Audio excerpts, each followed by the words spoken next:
Picture this: you're standing in a glittering room, your heart full, celebrating the love of your life. The ring on your finger sparkles, your future feels certain. Then, out of nowhere, your own mother steps forward, her voice slicing through the joy. Give your $45,000 wedding fund to your sister, right now, or this engagement is over. Before you can even breathe, her hand cracks across your face, sending you crashing into the wall. Welcome to Whisper's story, where tonight, Lila's engagement party unravels into a storm of betrayal, defiance, and a secret so shocking it'll leave you reeling. Stick with us to uncover what happens when one woman dares to fight back, and how a single moment changes everything. The room glittered under the chandelier's golden glow, each crystal catching the light and tossing it across the faces of the guests. I stood at the center of it all, my emerald green dress clinging softly to my skin, the weight of my engagement ring a new but comforting presence on my finger. At 37, I'd waited for this moment, through late nights at the law firm, through heartbreak that felt like it might never end, through years of wondering if love would find me. And now, here was Daniel, my fiancé, his hand resting lightly on my lower back, his smile steady and sure. The air smelled of roses and champagne, and laughter bubbled around us like the fizz in our glasses. Inside, my heart thrummed with joy, but there was a flicker of something else too, a nervous hum I couldn't quite place. My parents were here, mingling somewhere in the crowd. Mom, with her sharp eyes and sharper tongue, always ready to nudge me toward what she thought was best. Dad, quieter, but no less opinionated, trailing her like a shadow. They'd been thrilled when Daniel proposed. Mom had practically planned the wedding before I'd even said yes, but tonight, something felt off. I pushed the thought away, focusing on the warmth of Daniel's touch, the clink of glasses, the promise of forever. The party swirled on, a kaleidoscope of smiles and congratulations. I caught sight of my younger sister, Claire, across the room. At 32, she was a burst of energy, her red curls bouncing as she chatted with Daniel's cousins. Claire and I had always been close, but lately she'd been distant, her texts short, her visits rare. I chalked it up to her new job, the stress of starting over after her divorce. Still, seeing her here, laughing, eased a knot in my chest I hadn't realized was there. Then I saw Mom weaving through the crowd, her silver dress catching the light like armor. Her face was tight, lips pressed thin. Dad followed, his shoulders hunched, avoiding my gaze. My stomach twisted. I'd seen that look before, when I'd chosen law school over the family business, when I'd moved to the city instead of staying close to home. It was the look of judgment, of a plan about to unfold. I tightened my grip on Daniel's hand, drawing strength from his calm. Whatever was coming, I told myself, I could handle it. This was my night, my moment. Nothing could dim this sparkle. But deep down, a whisper warned me, trouble was brewing, and it was closer than I thought. Have you ever felt a moment of joy tinged with unease, like something was about to go wrong? How do you trust your instincts when the stakes feel so high? Share your thoughts with us at Whisper's Story.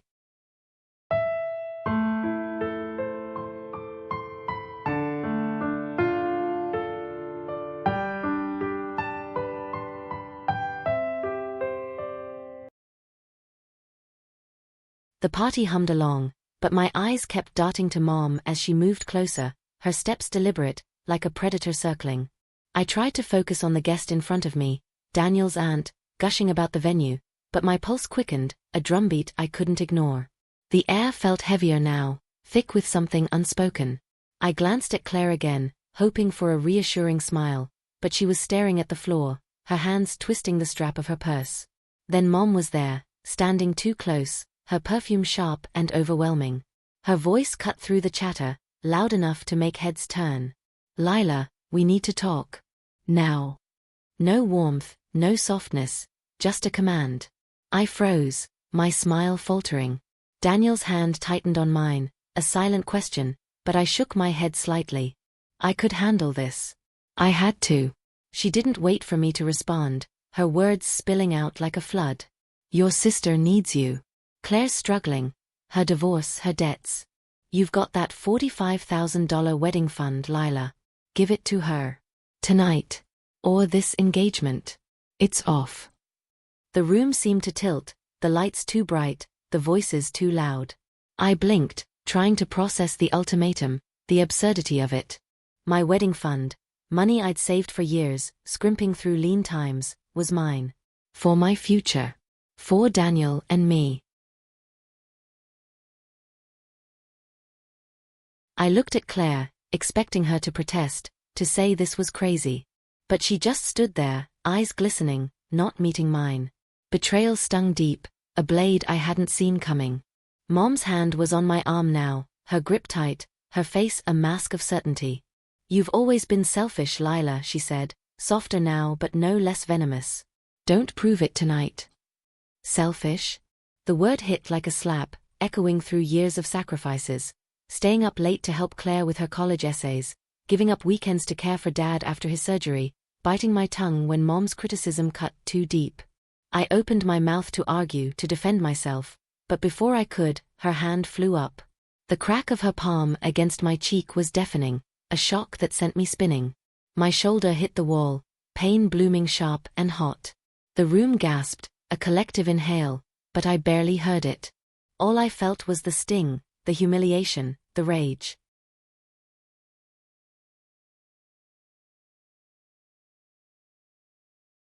I straightened, my cheek burning, and met Mom's eyes.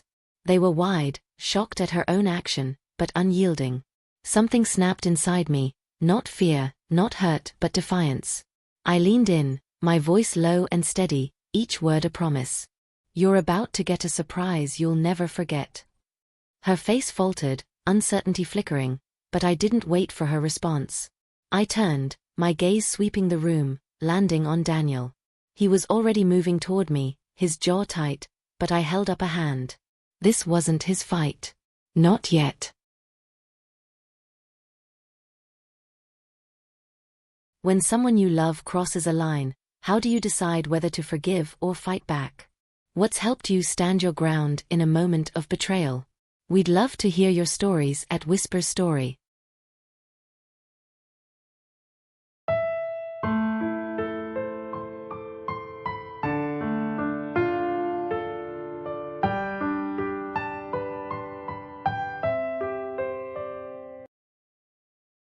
The party stumbled back to life, guests murmuring, their eyes darting between me and Mom.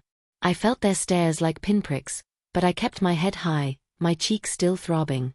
Daniel was at my side now, his presence a quiet anchor, but my mind was racing.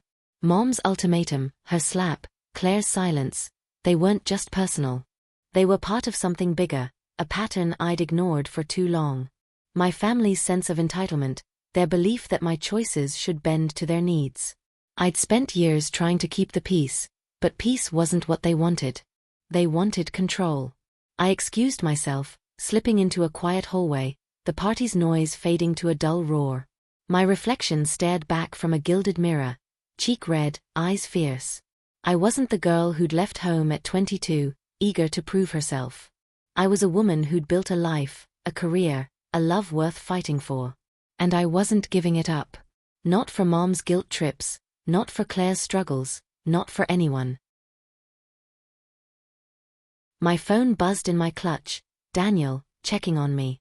I typed a quick reply, promising I was okay, but I wasn't ready to go back.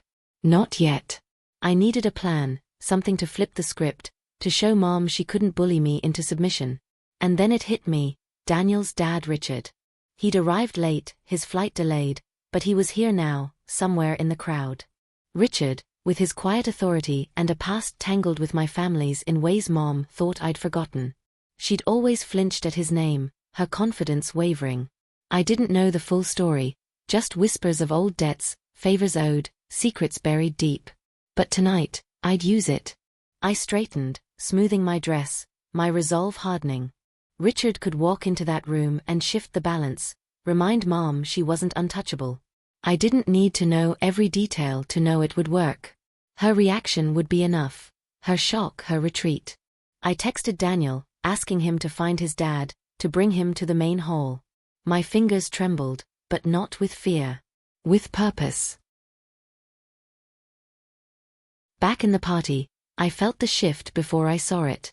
The crowd parted slightly, heads turning. Richard stepped into view, his silver hair catching the light, his presence commanding without effort. Mom froze, her glass halfway to her lips, her eyes locking on him. I watched her face drain of color, her confidence crumbling like dry clay. Whatever history they shared, it was enough to rattle her. Enough to give me the upper hand. Have you ever had to outsmart someone trying to control you? What gave you the strength to take back your power? Share your experience with us at Whisper Story.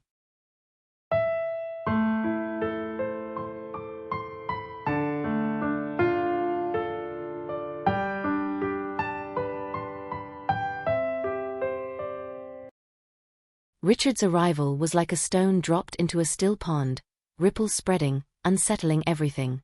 Mom's hand shook, champagne sloshing over the rim of her glass. Dad stepped closer to her, his face a mask of confusion, but she didn't notice. Her eyes were glued to Richard, her breath shallow. I stood across the room, my heart pounding, but I kept my expression calm, almost serene. This was my moment, the surprise I'd promised. I moved toward Richard, my steps measured, drawing every eye. The crowd's murmurs faded, the air thick with curiosity. I didn't need to say a word. My presence, my defiance, spoke loud enough. Richard's gaze met mine, a flicker of understanding passing between us. He knew something, even if I didn't. He gave me a small nod, then turned to Mom, his voice smooth but edged with steel. I didn't hear his words, didn't need to. Her reaction told me everything. The way her shoulders slumped, the way her mouth opened and closed, no sound coming out. Inside, I was a storm of emotions. Triumph, yes, but also a pang of guilt. Mom wasn't a monster, just a woman shaped by her own fears, her own need to control what she couldn't. But pity didn't erase the sting of her slap, the weight of her demand. I glanced at Claire, still hovering at the edges, her face pale. Part of me wanted to reach out, to ask why she'd let this happen. But another part, the stronger part, knew this wasn't about her anymore. It was about me, about claiming my life. Mom tried to recover, her voice rising, accusing me of disrespect, of tearing the family apart. But it was hollow, a performance no one believed. Richard's presence had cracked her armor, and I wasn't backing down. I stepped closer, my voice steady, cutting through her protests. I didn't shout, didn't need to. My words were enough. A quiet declaration that this was my life, my choice, my future. The room held its breath, and for the first time, I felt truly seen. Not as the dutiful daughter, the peacemaker, but as Lila, whole and unbroken. When have you had to stand up to someone you love to protect your own path? How did it change you? We're listening at Whisper Story.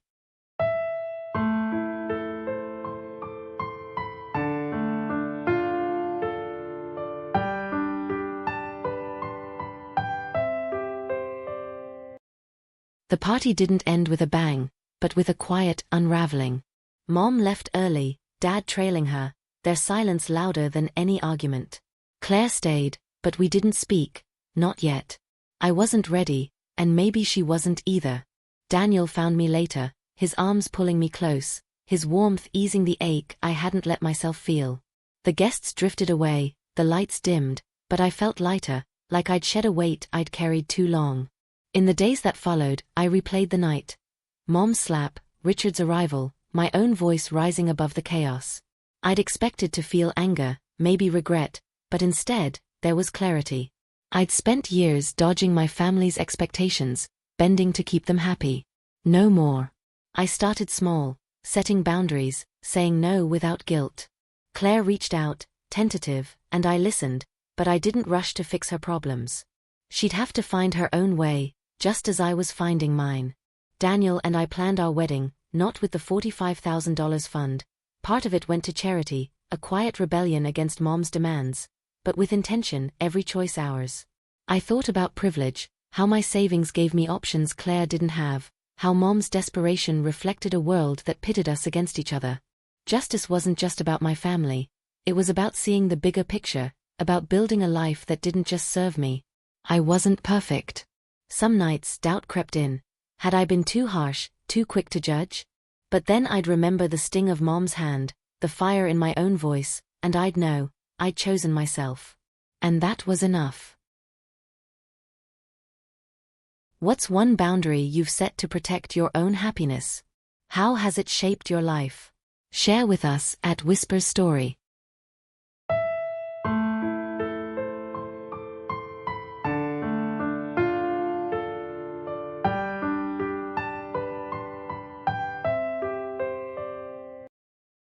Months later, I stood in my wedding dress, simpler than I'd once imagined, but perfect. Daniel waited at the altar, his smile my anchor. Mom was there, quieter now, her eyes softer. We weren't healed, not fully, but we were trying. Claire sat in the front row, her smile hesitant but genuine. The past wasn't gone, but it didn't own me anymore.